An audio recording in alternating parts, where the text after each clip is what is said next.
No, you chose the perfect. It's been horrible, but I see you here. Oh, really? Yeah, yeah.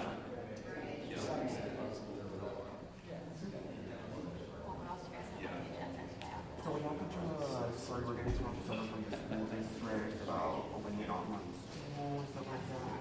Yeah, so that's, as of right now, we're doing two things. Yeah, I hope it stays that way.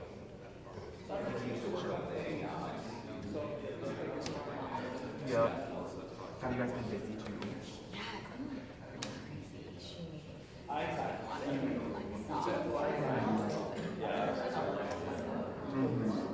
Yeah.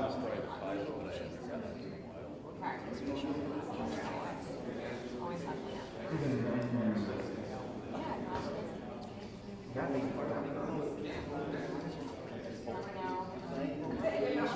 Sure, awesome. Thank you.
Okay, oh, okay.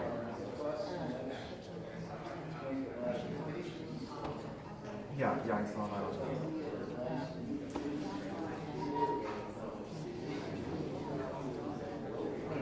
Yeah, in water. Right, yes. Yep. Yeah. Thank you.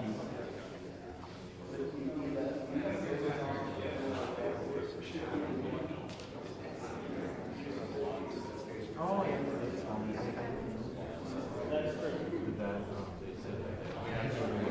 Yeah.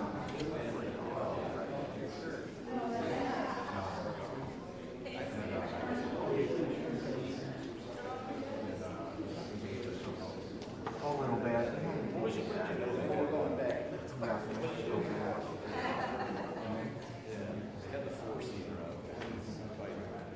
I like the air. I don't know. I think so. Not sure. What's the doc with the set?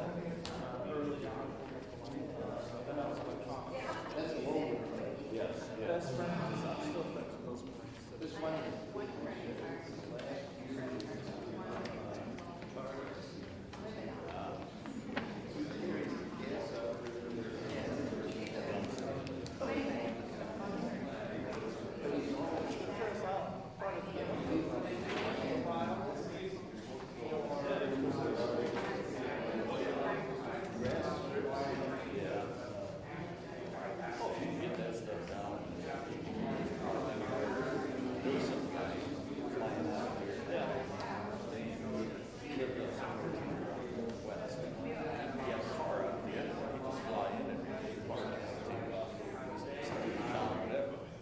and then you take out the flag. One day it was a fire. It was going to be over pretty close to campus.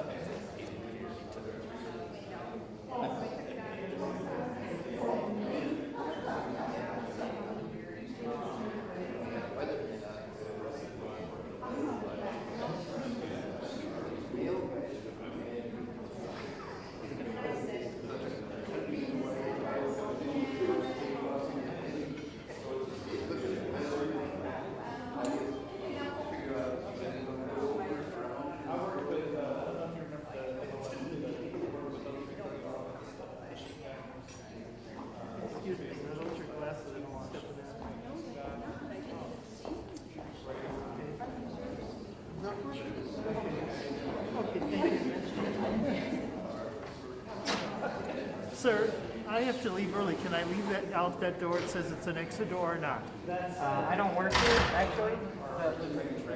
The guy right there does, though. Which one? In the gray shirt. Can I leave? I have to leave early, about 10:45. Can I leave it through the doors over there? It says it's an exit before.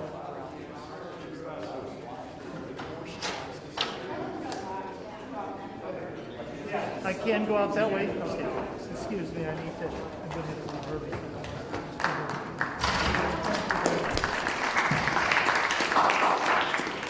Good morning, everybody. Good morning. I was hoping you'd all stand and join in reciting the Pledge of Allegiance. I pledge allegiance to the flag of the United States of America and to the republic for which it stands, one nation, under God, indivisible, with liberty and justice for all. So it is my distinct honor and privilege to introduce our voice in the Hill in Washington, D.C., in the House of Representatives, Congresswoman Ashley Hinson. Thank you, Devin, and good morning, everybody. Thank you for taking a little time out of your schedules to come out and hear from me. It's important to obviously engage in political discourse, so I appreciate the opportunity to meet with you in person and also to be your voice in Washington, D.C. My job is to hear from you and take those lessons and those stories back to Washington, D.C. so I can be an effective advocate.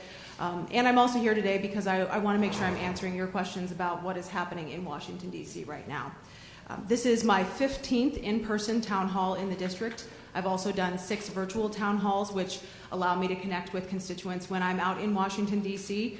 So I'm out there answering your questions, making sure that I can connect with you no matter if I'm here in the district or back in Washington. Last year, we went to every single county in the district at least 4 times. I called it the 20-county tour, but it's important that I'm getting out and hearing from you no matter what your zip code is. So been in Dubuque more than 4 times, as you can imagine, but I'm happy to be back. I've been to 9 of our 20 counties already this quarter. And again, hearing those stories from you, it really helps me be an effective voice for you in Washington. So I ran against the chaos and dysfunction in Washington, D.C., and as you all know from if you're following the headlines, there's a lot of it out there. I wanted to be an advocate for working families and taxpayers, stand up for rural America and make sure we have a voice out there, making sure every family feels safe in their neighborhood, and again, making sure Iowans get the attention that they deserve out there. And again, too often I feel that the conversations in Washington, D.C. Don't reflect the kitchen table conversations that we're all having back here at home in Iowa. So we're always going to do what's best for the district, and of course that means advocating for policies that are right, but also pushing back against policies that I see taking things in the wrong direction. So right now, we're working to find some common ground on this, but my main goals are making sure our economy is up and running again. We need to make sure our border is secure, and I'll talk a little bit more about that in a few minutes. And we also need to make sure that every Iowan's freedoms are respected and that we continue to support opportunity for Iowans.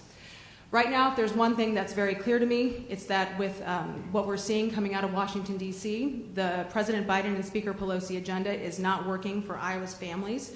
The spending has gotten out of control. We're at over $7 trillion in spending last year alone. And we are seeing record high prices as a result of that. We know that inflation has hit a more than 40-year high, but We started sounding the alarm on the spending spree early last year. We said, hey, if you inject this much capital into the economy, it's going to cause inflation. I specifically asked the director of the budget if they were accounting for inflation in any of their decisions that they were presenting to us, and they said they did not because they believed it would be transitory. Well, we clearly were sounding the alarm on that, yet they continued with that spending spree last year. I mentioned I wanted to, number one, be an advocate for taxpayers and working families, and I think it's important that you know some of the wasteful things that your paychecks went to go support. A few of the items that your taxpayer dollars funded as part of the blowout in spending last year, more than $700 million went to checks to prisoners, people like the Boston Marathon bomber and Dylan Roof, who, as you know, went into a church in Charleston, shot people in their place of worship. Those people behind bars got checks with taxpayer dollars. $250 billion went to bailouts to states that can't manage their budget like we do it here in Iowa, states like California and New York that were in a budget hole. And the way I see that is your taxpayer dollars are helping fund their inability to manage their budget in those states. My Republican colleagues again and I sounded the alarm on this last year. We said it would result in higher prices on everyday items, and it has. Inflation spiked more than 7% in the month of January. Prices haven't increased this quickly in 40 years. So again, for perspective on that, E.T. was in the movie theaters. Sony released their first CD player, and Time magazine named the computer its Person of the Year. So it's been a long time, and it's the longest, the highest I've seen in my lifetime. So from increased prices at the grocery store to increased prices at the pump, Iowans are literally paying the price for Speaker Pelosi's spending binge. Working families can't keep up with these price increases. If you look at the numbers, the real labor wage growth in the last year, it actually resulted in a 2.4% cut for working families in terms of their take-home pay because of those increased inflation costs. So people can't afford the basics right now. And if you look at the last year, some prices that I know you probably are all seeing when you go to the grocery store, bacon is up 18%. The cost of pork is up over 15%. Peanut butter, 16% increase. The cost of chicken up 10%. The cost of eggs up 13%. These are not fancy items. These are everyday staples that a mom like me would be putting in their grocery cart. So obviously people are paying more when they go to get those basic needs. Inflation's also hit the energy sector hard. Iowans are struggling to fill up their gas tanks and pay their energy bills. We are in the middle of an energy affordability crisis, and I know our office has been getting pictures of people who are sending in their energy bills, and they're saying, look at this difference from a year ago.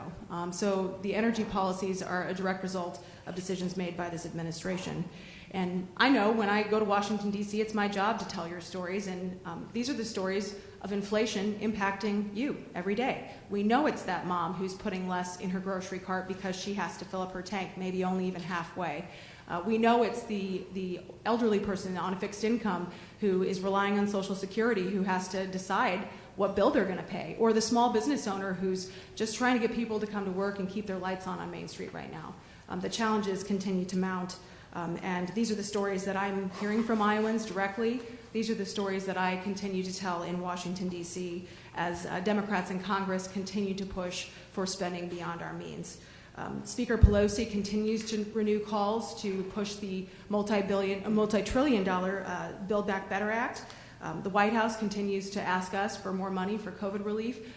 The way I see it, we should be accounting fully for the money that's been spent before we even have a conversation.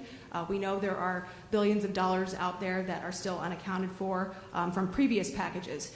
So I will continue to remind my colleagues out there that this money does not belong to the government, it belongs to you, and we need to be operating that way. Bottom line here, everyday life is less affordable. I think you all know that under the administration's big spending policies. So my goal and the policies I will continue to push for are policies that will help you to keep more of your paycheck and your hard-earned money. We don't want those dollars going to fund Speaker Pelosi's backwards priorities. So to do that, in my mind, the first thing we have to do is stop the spending spree. So I'll be focused on that. I'm a member of the Appropriations and Budget Committees. We actually have a budget hearing. Actually, I'll leave straight from here and go jump on that hearing. But we need to be cognizant of our growing national debt and our deficit spending. So I didn't go to Washington to just talk about issues. I went there to make an impact and get things done. And as I mentioned, I will always fight for what's right for our district, pushing back against policies that are not right, but delivering solutions where we can across the aisle. I've introduced individually 19 different bills, and many of these bills are direct results of things that I've heard at those town halls out in the district. The Child Care Act, for example, is designed to help improve access to affordable child care for working families. We're also looking at the regulatory environment around the child care industry. What can we do there to make sure regulations are actually designed to keep kids safe and they're not arbitrarily driving costs up? I introduced the Defend the Blend Act. We know the EPA came in and tried to retroactively make changes to the blending requirements, which would be detrimental to our biofuels industry here in Iowa. So that act basically says, hey, you can't come in and retroactively change those things that you've already set in terms of the gallons and blending requirements. I introduced the Protecting Financial Privacy Act. We know that there were several proposals first included in the supposed COVID relief package last year. That was really a big spending package. But we know they're trying to get into our bank accounts and track your money. We know that's what they want to do. So the Protecting Financial Privacy Act would stop the IRS from snooping in your personal transactions. And then the Red Tape Reduction Act would make the most impactful deregulatory executive orders from the previous administration permanent. Our goal is to get the government out of the way. We think that's the best way to get the economy back on track and let you continue to live your lives and enjoy that freedom. Most recently, I introduced the Stop the Betrayal Act. It would stop the administration from using your tax dollars to transport illegal immigrants into the country. They have spent approximately $300 million flying illegal immigrants and dropping them off in the country in the dead of night. That's frankly unacceptable. Obviously, we can talk about accountability and transparency, which we aren't getting from this administration, but that bill specifically was designed to say, hey, you shouldn't be using taxpayer money to fund these flights into our country in the dead of night. So I'll continue to push back again against policies that I believe are harmful to our communities. And I do think it's absolutely worth noting, there is a lot of bipartisan work happening in Washington, D.C. right now. And I want to highlight a few of those initiatives that I've been excited to work on and successful for you in getting some things across the finish line. So one of my bipartisan bills was actually signed into law last year. I was in the Oval Office with President Biden and Congresswoman Ashley to see that bill be signed. The Sergeant Ketchum Rural Veterans Mental Health Act. We know all war wounds are not necessarily visible, and this bill is named for Sergeant Ketchum, who went and served our country 2 tours of duty in Iraq and Afghanistan, and he came back and was suffering from PTSD. And he sought help at a VA and was turned away. And later that day, he went and took his own life.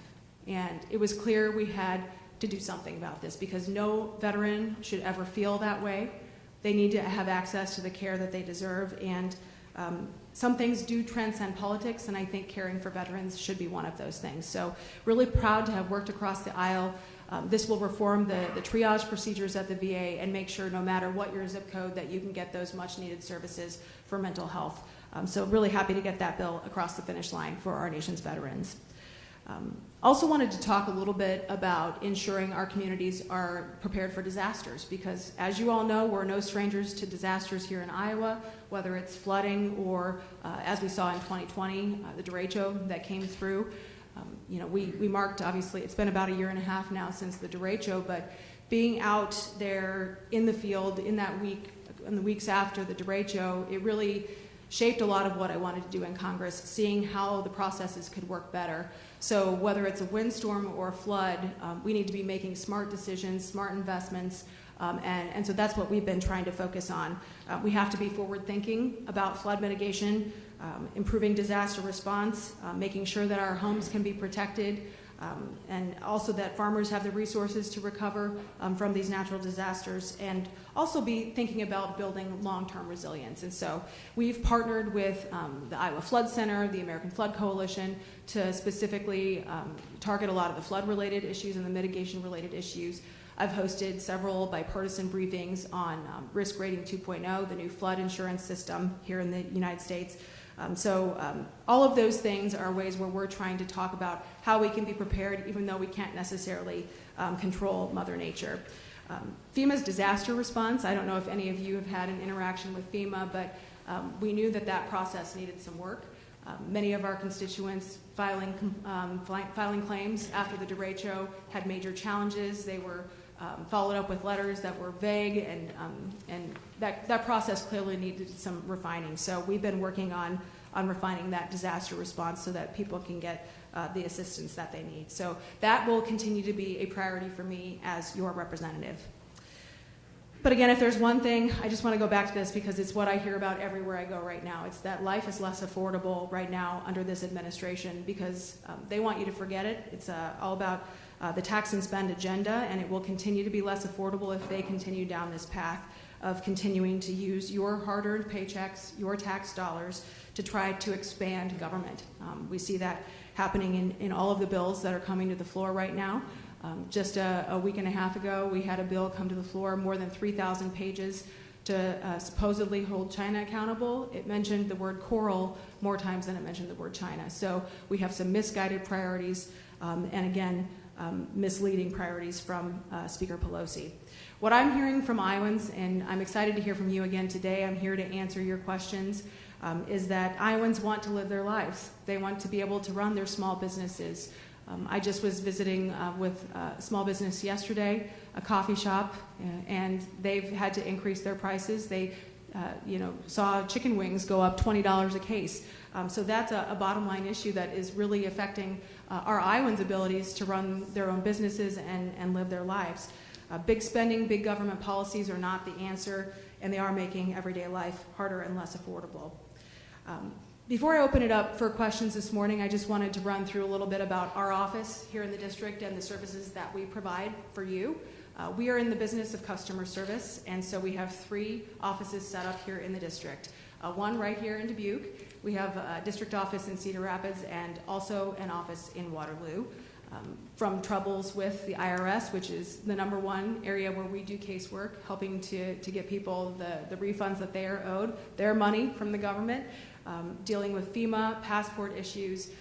We've had a lot of challenges dealing with veterans getting their benefits because, frankly, the offices are not back to work. Personnel Records Division is only operating at 25% right now. So I think it's unfortunate that we're having to solve those problems for you, but alas, that is our job, and so we'd encourage you to reach out if you're facing any of those challenges with any government organization. We stand ready to help you. My staff is in the room today. If my staff would raise their hand real quick, they're all throughout the room. If you have any questions after we get done today, or if there's a question we didn't have an answer for you today, we'll follow up, make sure you get your information with them, and we can follow up on those questions that you have. The other thing I would just say is, I know many of you probably learned about this town hall in our newsletter, but we do put out a newsletter every single week, and I think it's full of information about what we're doing for you in Washington, D.C., tracking what we're doing in the district as well, and also flagging important policies that we see moving and want your feedback on. So I would encourage you, if you haven't subscribed to our newsletter yet, go to hinson.house.gov, and you can find out how to do it there, or my staff can take down your email address, and we can make sure we get you signed up so you can stay attuned to all of that information on what I'm doing for you in Washington, D.C. Oh, okay. Well, all right, let's go ahead and get to questions, because that is why I'm here today. So just a little bit of housekeeping here. I would ask you raise your hand. I'm going to call on as many people as we can get to in this hour that we have. A class is coming in here right as soon as we're done. But I'll call on you. Please say your name and where you're from so that we can make sure we're following up if we need to, and let's just be respectful. But I'm excited to hear from you, and it's my honor to represent you in Washington, D.C. So right there in the middle, we'll start there. Just wait for Andy's going to come with the mic so everybody can hear. Good morning, Congresswoman. This is Jeff Durham from Dubuque. Thanks for coming by today. I have a question about a comment you just made about China a moment ago.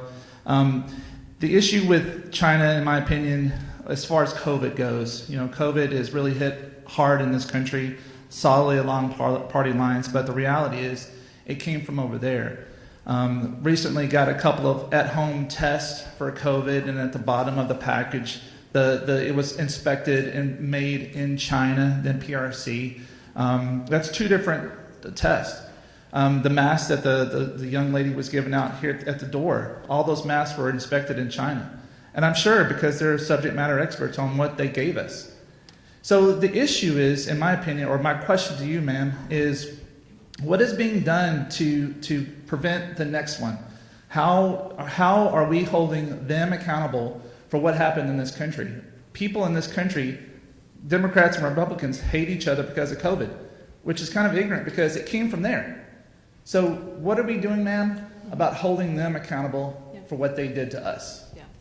Well, Jeff, thank you so much for pointing out that very important issue. China is a bad actor, and we know it. And I think it is time we actually hold them accountable. I introduced a bill actually to redirect money that had been spent for Afghanistan and what was happening in Afghanistan.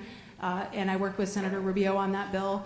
And it would redirect those funds to actually work to hold PRC accountable and make sure we're actually asking questions about what they're doing. Because we know their human rights abuses are continuing to escalate. The Uyghur Muslims are being exploited every day.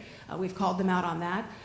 Just recently also, I would point to their posturing toward Taiwan, because we know on the global stage they continue to try to be aggressive with many of our allies. And you talk about supply chain issues and what we're doing to make sure we don't have to rely on masks from China or semiconductor chips from elsewhere. Taiwan produces a lot of those items. And so the fact that they continue to posture and be aggressive toward Taiwan is hugely concerning. I led a letter from myself, Congressman Feenstra, and Congresswoman Miller-Meeks from Iowa, reaffirming our alliance to Taiwan and our support for Taiwan to stand up to China.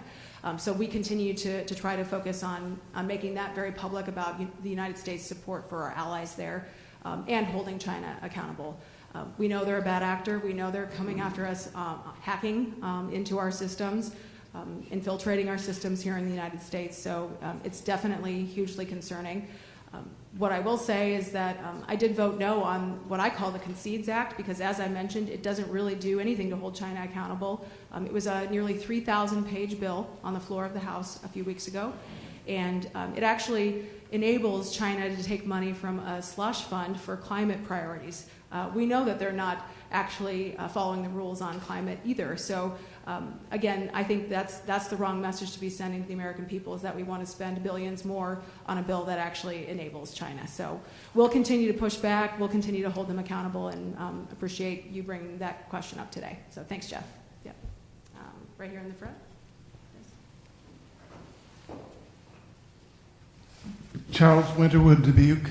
What do you plan to do to combat climate change? Well, thank you. Climate obviously is very, very important to us here in Iowa, whether it's our soil health, the air that we breathe, or the water that we drink. Those are all very crucial elements, and we're tackling climate priorities from a couple of different aspects. The first thing I would say, and I mentioned how important working with Iowa Flood Coalition and American Flood Center is. Water management is hugely important to making sure we can preserve our earth and our soil health, which, as we know, is critical to not only life but our industry here in Iowa with our agriculture industry. So a couple of bills that I would point to that we are using to try to tackle this, and one of them is a bipartisan bill that I introduced with Congressman Bustos from across the river and a few other representatives as well. But the Dalsey Initiative it was a grant program that specifically was designed to help with conservation practices. So that program was in place from 2012 to 2017, a very successful 5-year grant program. And so we want to, in essence, bring that program back. There was good oversight, good accountability, and a good use of resources there with measurable results on water quality and soil retention. So we know how crucial that is, not only to the environment, but to our local economy.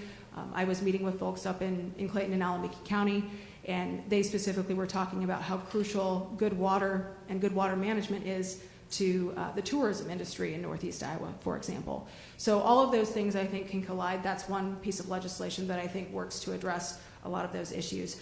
The other is the Precise Act, which is specific to precision agriculture. We want, obviously, our farmers to be able to produce as much corn, as much soy, as many crops as they can, because that's good for our markets and it's good for our state's economy. But we also need to be cognizant of what we're putting into the land. And what we want to see happen is less input and more output.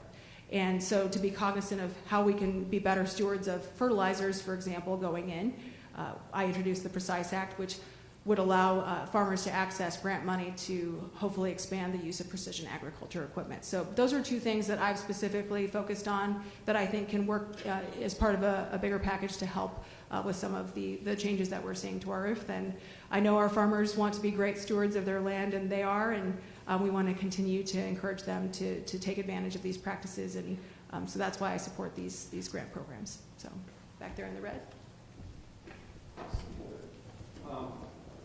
I guess we've watched you since you've been on TV as far as a news reporter, so we've known you for years. My name's Cal Kohlenberg from Dubuque. I just have a two-part question. I'm an independent voter, but if the question I have is, you voted against the infrastructure bill, and our bridges and roads are in dire need of repair in a lot of areas, and that would create a tremendous amount of jobs. That was my first question, but the second part I want to ask you about is, I'd like to see people in Congress work on welfare reform, because I see so many people that make this a generational issue, and there's a huge market out there for people. They're looking for people who do jobs, but there's people who are sucking off the system, and our tax dollars are going for that. And my question is why can't they put in some legislation that says, hey, while you're on an entitlement program, you have to get at least a GED education. It's not my fault they didn't go to school, but we're paying for that. And if they would put something in place like that, you won't change nothing a year from now or 2 years from now, but 5 years from now might make a huge difference. Would that make sense? Yeah, no. So let me start with infrastructure.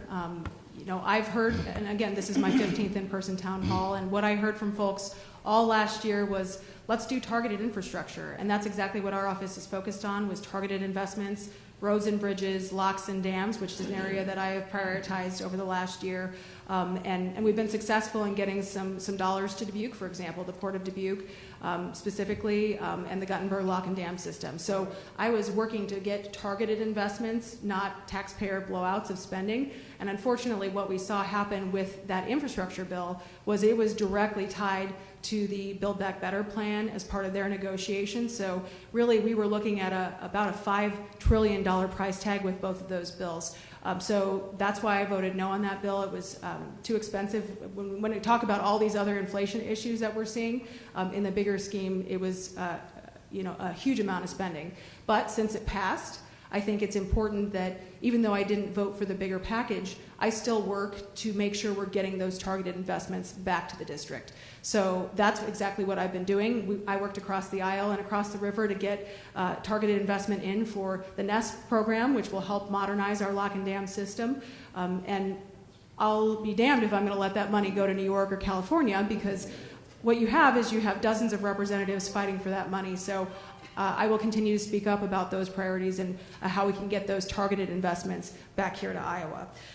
As far as welfare reform, we do have a workforce issue, and we need to get people back to work. I'm serving on the Republican-led Jobs and Economy Task Force, specifically chairing a Rebuilding Our Workforce initiative. So excited that you brought that up. We are looking at some policies in that area. One thing I would flag specifically in the last year that was a change made by the Democrats in Congress is they took away the work requirement for the child tax credit. I think we need to be incentivizing and investing in workforce opportunities, not incentivizing increased dependence on the government. So that's an area where I think we need to do some work, because that credit's important to working families, and I know that. And we need to make sure it continues to be available. But the key there is making sure people are getting back to work. We've got about 11 million jobs open in this country right now. And in Iowa, we have a pretty low unemployment rate, but we still have a lot of jobs open, and we still have a lot of people who should be working. So I would applaud the governor for the changes that they have been making in terms of workforce requirements, getting people to work with a counselor so that we know that they're applying for a job, showing up. One of the biggest challenges I know for our employers is they'll go through the process of interviewing people and then they don't show up. And that's a huge challenge when they're taking the time, resource investment. They want to continue to provide good paying jobs for Iowans who want to show up and actually work, and it's a huge drain on their resources and time also. So My big priority is making sure we don't increase dependence on government. Accountability is important, and I think that we can do all of those things while continuing to build our workforce and train our workforce. One other issue I'd highlight, and then I'll get to the next questions here specifically, but as far as getting people back into the workforce, training is often a huge barrier for people. Do they have the skill set that they need? Not everybody can afford a 2-year degree or a 4-year degree.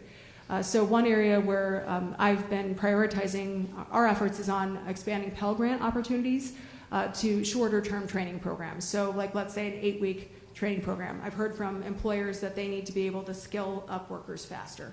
So those are areas where I think we can be really targeted with our money, efficient with our money, and there's good return on investment there with making sure those people actually go into the field that they got their training in. So those are some of the areas where we're working on the accountability tied to some of those benefits. But thanks, Cal. Yep. Back up there.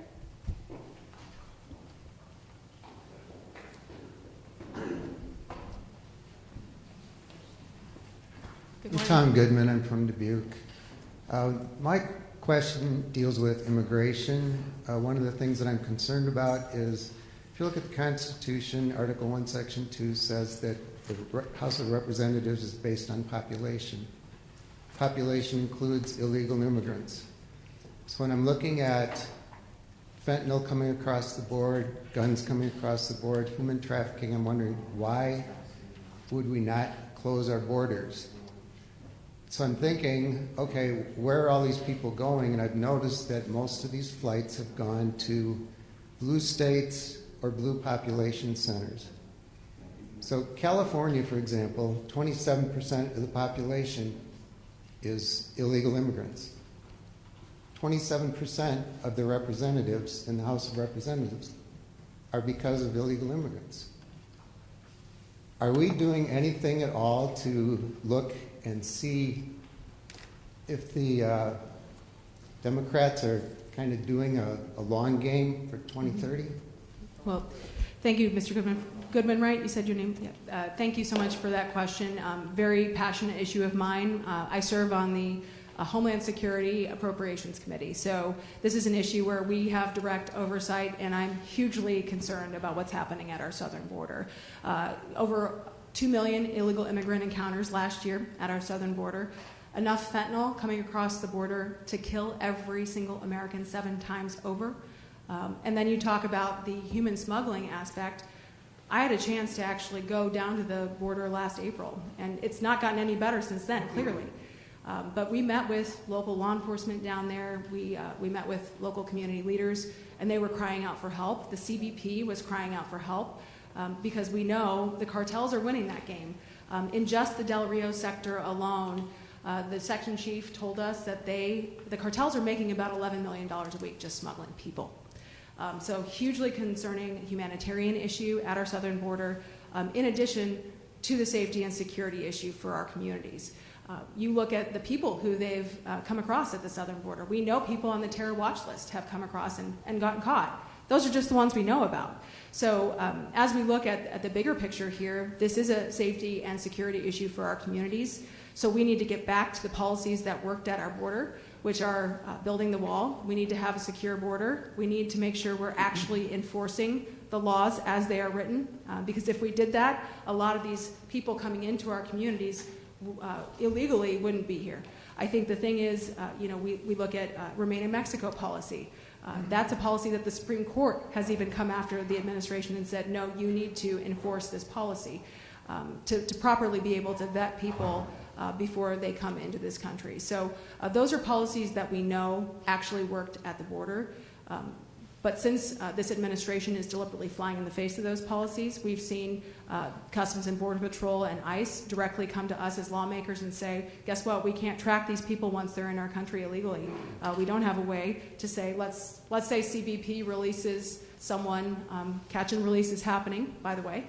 Let's say they release someone into our community, ICE can't track them unless they actually show up to where they're supposed to. And check in. So all of those things would have to actually happen for them to be able to know where someone is. That's hugely concerning to me as well.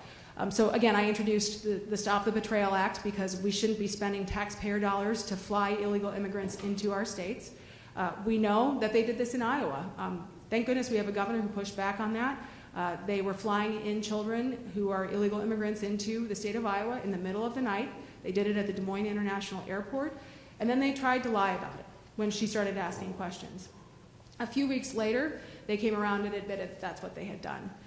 Hugely concerning, and I think that they need to be accountable for all of these flights. Again, $300 million of taxpayer money. I can think about a lot better ways where we could use that, let's say, to actually secure our border with the Customs and Border Patrol agents who are crying out for help. So a lot of concerns at the border, and you can count on me to continue to push back. It's why I called for Secretary Mayorkas to resign, because we have just a huge void in leadership at Homeland Security. And as I talk to our local law enforcement here at home, they understand that risk, because I-35 comes straight up into Iowa. It all spans out from there. We've got not only the fentanyl, but meth coming across the border too. So again, this is a safety and security issue for our communities here in Iowa, because every city is a border city, every county is a border county, and every state's a border state. Can I just follow up? I guess my concern is the long game. 2030 census, we're going to count all these illegals. Iowa's got a very small population, 3.2 million people. Mm-hmm. Now, we used to have 6 representatives in the House as little as 30 years ago.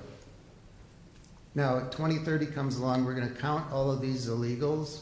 Now, we've had 2 million people come in last year that we know of. Mm-hmm. We have 35,000 coming in just in January, and God knows how many so far in February. I'm concerned that what's happening is we're doing a gerrymandering by population, that the Biden administration is moving people into blue states, blue centers, so that when 2030 comes along, maybe Iowa loses another representative, maybe you lose your job. Yeah, and you deserve to have your voice, obviously. Exactly. As yes. Nope, I don't disagree with you there. I think what I can say is that we'll push back against that. I believe we should be representative government of the people who are citizens of this country, and that's plain and simple how it should be. That's why we push back against policies that, for instance, we see the creep happening in New York, for example, which I don't point to New York in a positive manner for many things. This is another example of where I think they have failed the voters of this country and the citizens of this country, where they are now in the city of New York allowing people who are not citizens to vote. This should be a democracy, a representative democracy that's based on the people who are citizens of this country. So you can count on me to push back against any policy that takes it in a different direction. Again, though, that's why I think we need to be highlighting these issues, because we know the administration is not being transparent about not only what they're doing, but their long-term intent. So we'll continue to push back. Yeah, right here in the front.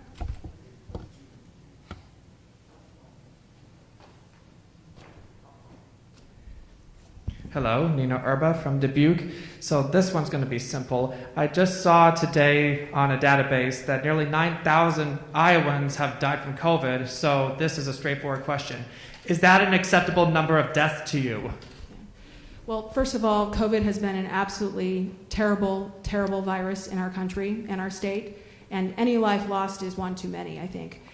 And when we look at what we have done as a country, we've learned a lot, obviously, about how to better manage this virus, but this is a deadly virus that, as we know, originated elsewhere.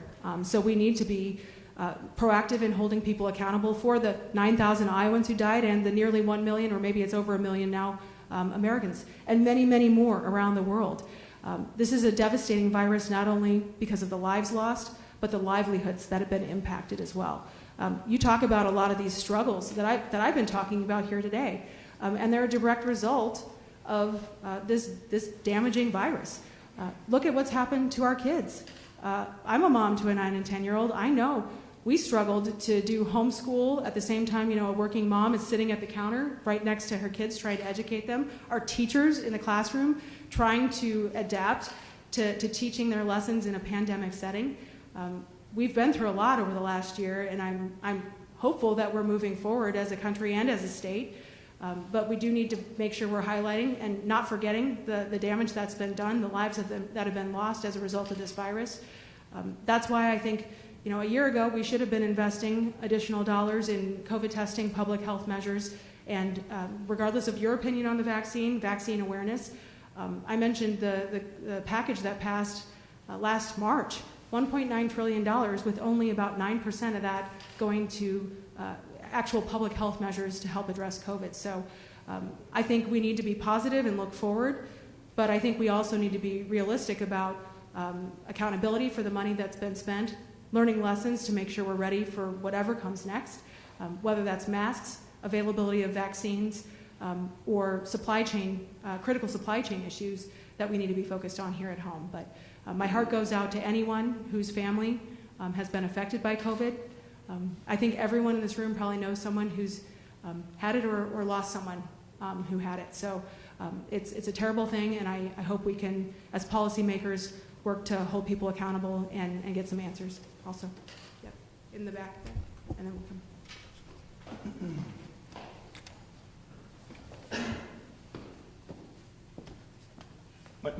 My name's Rich Miskey from Dubuque, and Representative. I'm just asking if you knew about the Cyber Hack Election 2020 Symposium in South Dakota, if you knew much about it, you and your staff, because Senator Grassley was asked about it, didn't know much about it. Matt Whitaker didn't know much about it. Yeah. Dubuque County Auditor didn't know much about it. Jackson County Auditor didn't know anything about it. It indicates that the election was tampered fraudulently, and they're trying to put, they got a complaint put together, and I'm wondering if you could help, well, first off, educate yourself. You'll tell us how much you know about it. What was the result? 80 million for President Trump, 68 million for Mr. Biden. Common sense, if that's true, we probably wouldn't have half this socialism that's going on right now. So if you could help present that complaint, they're trying to get it to the Supreme Court.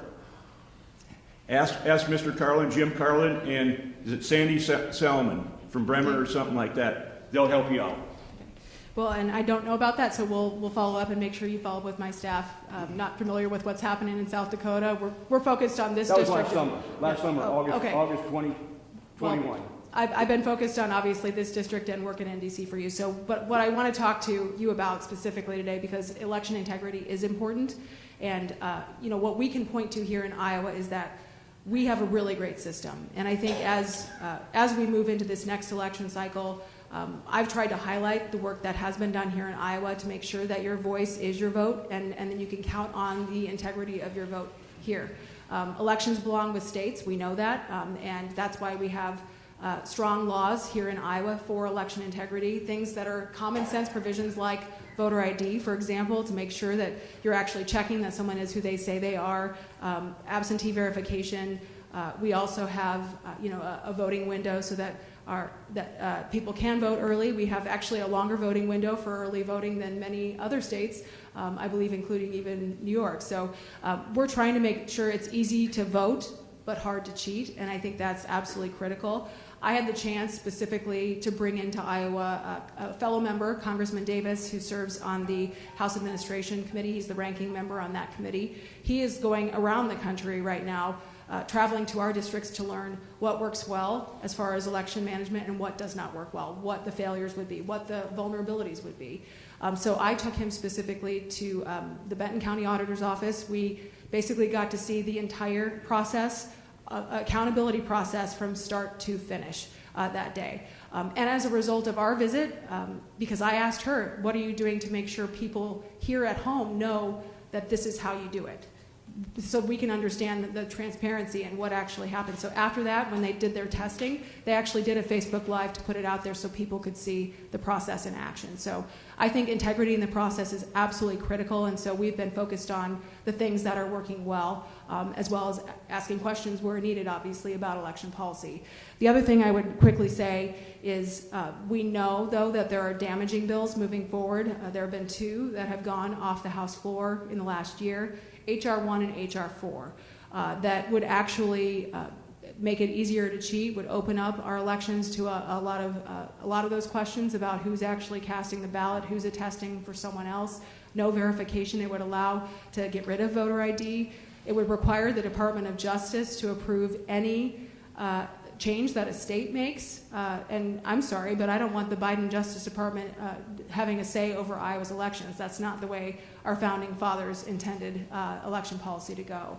So it's very clear in the Constitution, election law resides with the states, and that power resides with the states, because we know, and our founding fathers knew, very smart, several hundred years ago when they were crafting our Constitution, that members of Congress would try to grab more power for themselves, whether it's the numbers or through policy. So those are the areas where we're working, and we'll follow up on all of that. And I'm not familiar with that symposium, so before I comment on that specifically today, I want to educate myself so I don't speak out of turn. So the basics were that votes were actually flipped, and they assessed that Iowa lost 150,000 votes in the cyber hack. That's all I'll say. Okay. I don't know how the details are, but that's what they assessed. well, we'll definitely look at it. Thank you so much for flagging it for our Thank team. Yep, thank you. Okay. Okay, thank you. I probably don't have 20 minutes to ask questions, but first of all, you didn't answer the climate question. You did after the fact stuff, but not before the fact, as far as the causes of climate change that are causing all these problems of flooding and so on that you say need. Also, there are ways farmers can do sequestration without having to have pipelines, CO2 pipelines running across the country. Regarding China, if you look at things that are made in China, but the company is usually a company here in the United States. The United States has taken, or our companies have taken their business over there because they don't have to take care of the environment, and they get cheap labor. So the China issue is as much our fault as I do a lot of project awares. I had a kid from China with me on the boat one time on an Iowa river. I said, do you do cleanups on China rivers? He said, no, we wouldn't dare step foot into a river in China. So there's that aspect. And I got a whole page of questions, but you have an Unmask Our Kids Act. I greet at the National Mississippi Museum on Sunday afternoons. I see these families coming in with little kids, 2 or 3 feet tall or less, wearing their mask, happily bouncing around, looking at the fish and everything, not complaining at all. So when you're Unmask Our Kids Act, are you saying that those parents are irresponsible because they're making their kid or allowing their kid to wear a mask?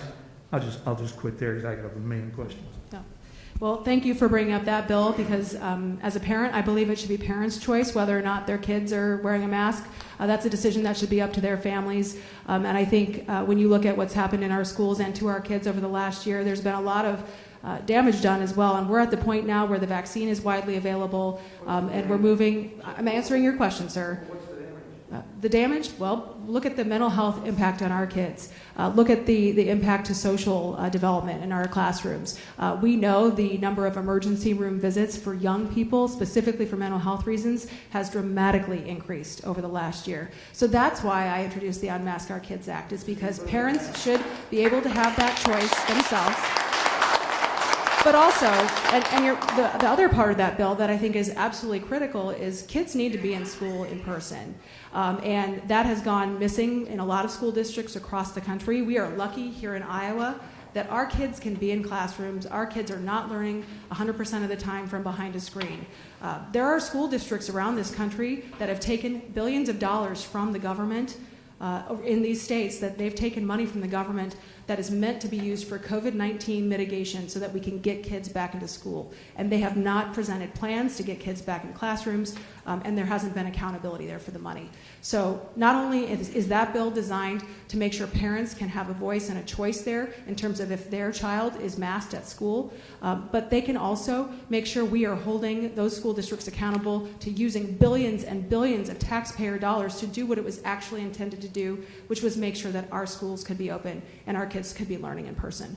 I had the conversation with both of my boys. They're in public school. And thank you to their teachers for toughing it out, and all teachers for going through a very, very tough time in the last year. I can't even imagine, and I think they're saints for doing it. But I had a conversation with both of my kids when the decision was made to lift the mask mandate in our school. I put it in their court. We had a talk. We said, hey, do you want to wear a mask at school? I'm not telling you have to, and you don't anymore. But I wanted to talk with my kids and have that conversation as a parent. And one of my children actually said, yeah, Mom, I think I want to wear it a little bit longer because I had a kid with cancer in my class. He was being respectful to that student. My other son didn't have that in his classroom, and they didn't have the need to wear a mask there, so he chose not to. That's a conversation that should be happening at the parent level, so we have that authority over our kids and decisions that impact our families. So that bill was designed to do two things. It built off of a bill that I introduced last year, the Reopen Our Schools Act, which again, before we spent hundreds of billions of dollars, we needed to make sure that that money was actually contingent upon schools opening, schools actually having a plan to offer in-person instruction to our kids. Right on. Yeah. Thank you. Over here. Good morning. Hello, I'm Nancy Miller, Dubuque, and I have two asks. First of all, to pass the fiscal year 2022 appropriations bill now. No more short-term passing bills because billions of dollars will be lost. That is really good for addressing issues of poverty. Second is 2 days ago was the 4th anniversary of the Parkland massacre. 17 students were killed by a lone gunman with a semi-automatic rifle. The same one was used with the Sandy Hook. Now, we need more than prayer. I'm a faithful Catholic. We need more than prayer, and we need more than just rhetoric about passing gun safety. I have a right in my first right to life. So how can we get the hands of semi-automatic guns off the streets, pass background checks and other means? People have a right in terms of guns that are used for hunting animals. That's different. I respect that right. But I'd really like to see bipartisan representation and legislation that puts into action that protects the right to life and gets the guns off the hands of people who do have mental health issues and need background checks. Yeah. And that could be enacted and money spent to passing those legislations and put money in terms of law enforcement so that they can have power to enforce the law. Yeah. Well, and I think you hit on something very important there, Nancy, about enforcing the law. And my heart goes out again to any family that's been impacted by gun violence. It's terrible, and we know that we have a lot of bad actors in our communities who are intent on doing harm to other people, and that's really unfortunate. And I'm sure as a Catholic, you pray for those people and their families as well. We have a lot of gun laws on the books, and it is about enforcing them. And right now, they are not being enforced. So if it is a conversation about law enforcement funding, we need to have that conversation. We know in many cases that the communication broke down and that there were warning signs there that were flagged and weren't followed up on. That's an accountability question that obviously somebody dropped the ball and lives were lost as a result along the line. Hugely concerning, obviously, about making sure our kids are safe. So one thing that I have done specifically is making sure that money from the 1 cent sales tax is something I did as a state rep, but we ensured that money could be used to make sure our school buildings are secure. So any school who wants to make sure that they're hardened on the outside just in case, because we do have bad actors in our communities who are intent on doing harm, that they can use it for those reasons. And again, I continue to have conversations with law enforcement. Rising crime in our communities is a huge problem, but soft on crime policies and soft on crime rhetoric are not the answer either, and that's what we're seeing in many communities around our country, where they do have murders on the rise, they have armed robberies on the rise, carjackings. I work in DC, as you all know, a number of weeks of the month, and carjackings are increasing in DC too. So everybody should feel safe and secure in their communities, and we need to have a conversation about making sure that law enforcement is enforcing the laws on the books. We have background check laws on the books. I have a concealed carry permit. I went through a background check and an FBI permit before I could even get my permit to go buy a gun. So those checks already exist to make sure that we are actually background checking people. I've been through the process myself. So I think it's about enforcing those laws and making sure we're working as a community to drive down crime across the board. Okay, right over here.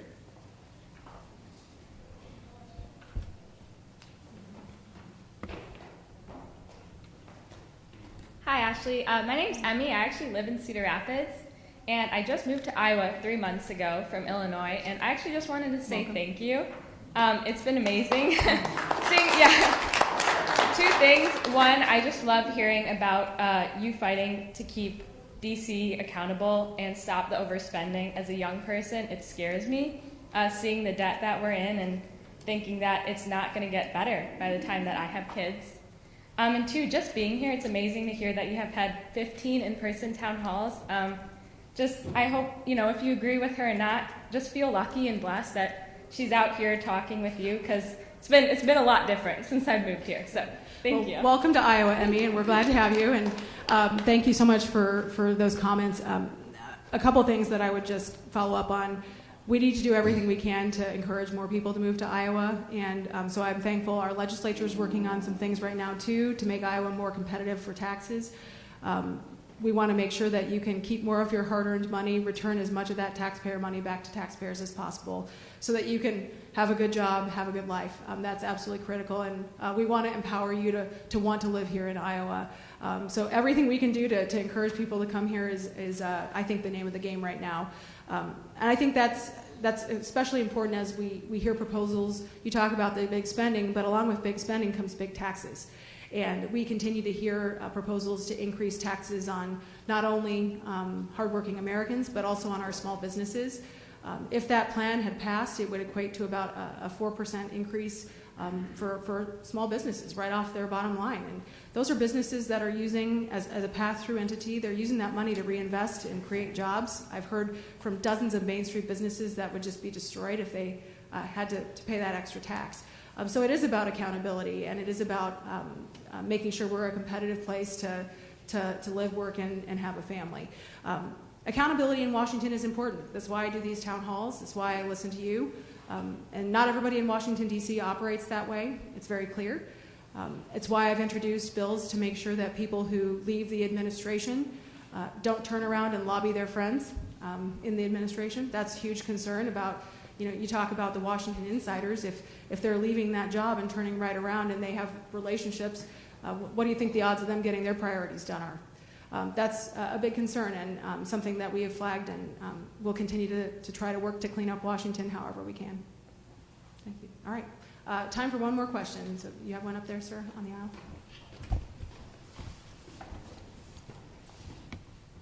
Kenneth Miller from Dubuque, Iowa. You said that you wanted to find a way to hold China accountable for what this pandemic has caused. How do you propose to do that? And part of that question is, we had, so to speak, the canary in the coal mine prior to the pandemic, 38 scientists working through the CDC in China with their people for that purpose. And now that's not there anymore. Right. So aside from that, how are you going to hold them accountable? Yeah. They don't say. Well, I think there are a couple of ways, and thanks, Kenneth, for bringing that up, because I think ultimately we have to make it painful for them. And some of that is financial pain. We need China as a trading partner. I hear that from many of the farmers in the district, many of the manufacturers in the district. But we also need to make sure that they're playing fair. The first thing we should stop doing is enabling them by continuing to send them billions of dollars. So I mentioned that bill.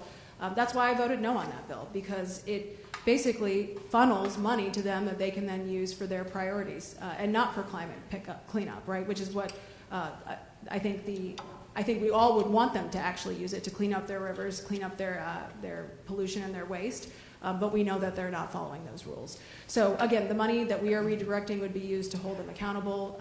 We know they're coming after us for cyber attacks. There actually need to be penalties there. And that's the kind of areas where we are focused on holding China accountable. I think the number one thing we can do as Americans to hold China accountable is try to buy American products as much as possible. And I know it's hard, and I think probably a lot of you saw the special a couple of weeks ago where they went into a home and found all the products that were made in China. So we all can do better there, and I think we absolutely need to. We talk about the masks, and I walked onto the House floor. They require masks on the House floor of U.S. House of Representatives. Our masks say made in China also. So we need to rehome as many things as we can in terms of manufacturing. That's a huge pain point as well.